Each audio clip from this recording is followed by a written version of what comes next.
Did you know that nearly every single company across the globe uses some type of pre employment background check? The number varies from 93 to 96%, depending on who you ask, but that's still an amazingly high number. The Professional Background Screening Association and the HR Research Institute conducted a study on the current status of background screening, and they found that even with so much remote work, screening is still a top priority. What's interesting is that employers outside of the US choose to look at some very different things than those with US locations. For example, according to the report, only 20% of companies in the US include social media searches, while 67% of those with no US locations check out their applicants online. These non US employers also put more effort into checking financial data, education verifications, and professional license verification than their US counterparts do. Now, those with US locations were more likely to look at the sex offender registry, drug and alcohol testing, and motor vehicle records.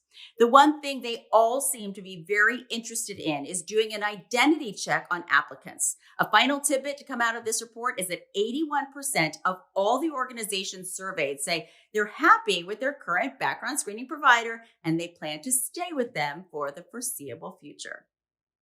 If you feel like you've reached the end of Netflix, you will be happy to hear that Hollywood studios and the unions have come to an agreement on new COVID protocols that will keep productions on track. Leaders say changes had to be made to the current agreements because the pandemic is evolving. Some of the changes include starting on March 15th, you must have a booster to be considered fully vaccinated or up to date.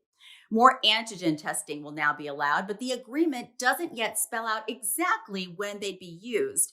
And the union members will have more paid COVID related sick days. The last agreement limited them to just 10. And finally, employers must now provide everyone on set with high grade masks like N95s.